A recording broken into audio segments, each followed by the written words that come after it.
Bonjour à toutes et à tous, aujourd'hui nous allons parler du panda roux.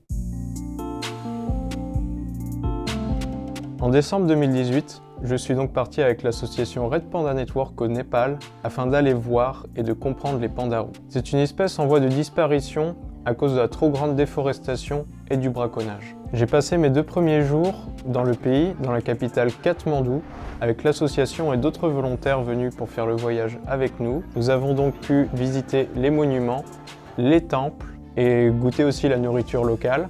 Nous avons aussi pu affronter les bouchons, parce que dans cette ville il y a quand même beaucoup de bouchons, mais c'est une ville magnifique, avec des gens superbes qui viendront pas vous embêter et qui viendront même plutôt vous aider à visiter la ville. C'est après ces 2 jours, ma foi, fort sympathiques, que nous avons pu nous atteler à notre mission, aller chercher les pandas roux. Le panda roux, petit panda ou renard de feu comme on l'appelle en Chine, vit essentiellement dans les forêts de l'Himalaya, en Chine et au Népal.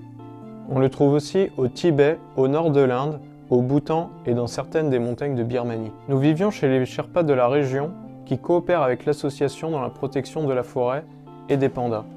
On pensait autrefois que le panda roux était affilié au panda géant, alors qu'en réalité, génétiquement, il est beaucoup plus proche des belettes et des ratons laveurs. Il est d'ailleurs le seul membre de sa famille, la famille des Ailuridés. Le mot panda serait d'ailleurs un dérivé d'un mot népalais signifiant mangeur de bambou. D'ailleurs, il a été décrit la première fois par un occidental en 1825, soit 44 ans avant le panda roux. Le panda roux est un animal qui vit dans les arbres. Les seules fois où on va le voir descendre, ça va être pour changer d'arbre ou se reproduire. Il vit entre 1000 et 4800 mètres d'altitude. D'ailleurs, on les retrouve souvent de plus en plus haut à cause de la déforestation au pied des montagnes. 95% de son régime alimentaire va être basé sur le bambou, les 5 autres pourcents, ce seront plutôt des fruits ou des baies et parfois des petits animaux. Il est ce qu'on appelle un carnivore opportuniste. Auparavant, les scientifiques l'avaient placé dans la famille des ursidés avec le panda géant parce qu'il possède un 6e doigt et mange principalement du bambou. D'ailleurs, sur mon tableau, on peut constater que ce panda roux n'a que 5 doigts. Ce sont les études génétiques qui ont prouvé qu'il était bien différent du panda géant.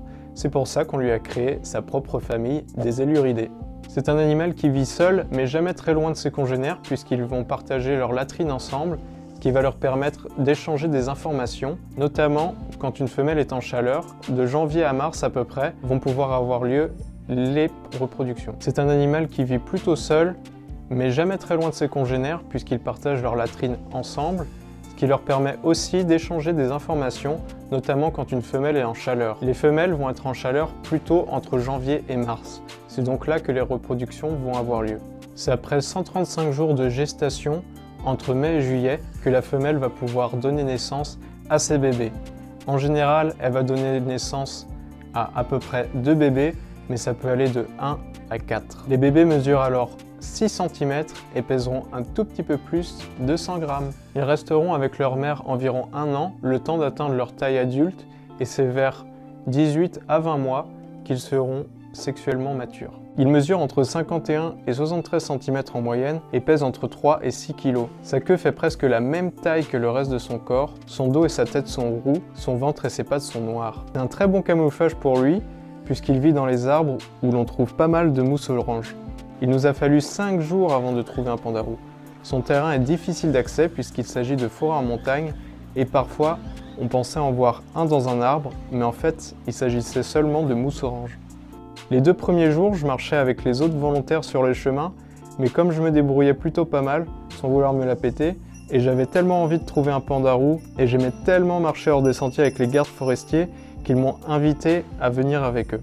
J'avais beau être très bien équipé, puisque j'avais mes rangers et mon équipement de quand je faisais l'armée, mais ils me traçaient largement avec des chaussures de ville toutes usées, d'autant plus que la veille de mon premier jour de marche avec eux, ils m'ont fait goûter un rhum indien qui m'a un petit peu rendu malade le lendemain.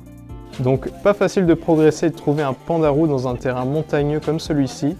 Toutes les petites pauses font plaisir, surtout quand il s'agit de se faire un petit feu à l'abri dans la forêt pendant une averse de grêle. On estime qu'il reste un peu moins de 10 000 pandas roux au monde, dont seulement 2500 à l'état sauvage. En 20 ans, leur population a décliné de 50%. Pourquoi ? Les 3 principaux facteurs sont 1. La déforestation et donc la destruction de leur habitat. Elle a lieu surtout pour l'agriculture, notamment la production de thé et la production de bois à destination de l'Inde. Dans les années 90, on estime que chaque année, 1,9% de la forêt népalaise était coupée, ce qui représente tout de même 19% de celle-ci en 10 ans. Aujourd'hui, la forêt couvre 44% du territoire népalais. Le braconnage en est aussi une cause. Les braconniers tentent de vendre leur fourrure et leur viande. C'est bien sûr interdit, mais c'est aussi inutile puisque la plupart des pandarous meurent pendant la capture ou pendant le transport. Enfin, il y a aussi l'exploitation des ressources forestières comme le bambou qui leur prive ainsi de leur principale nourriture. Il est important de préciser que comme partout dans le monde, le réchauffement climatique joue un jeu néfaste contre cette espèce. De plusieurs manières, l'association qui a été créée en 2007 protège donc cette espèce. Les zoos vont aussi jouer un rôle majeur qui vont permettre à l'espèce de se reproduire tranquillement et en sécurité. Alors si vous aussi vous voulez protéger les pandarous, je vous encourage donc à faire un don sur le site de Red Panda Network, le lien est dans la description ou alors gratuitement en partageant cette vidéo. C'était Hugo, à bientôt et portez-vous bien!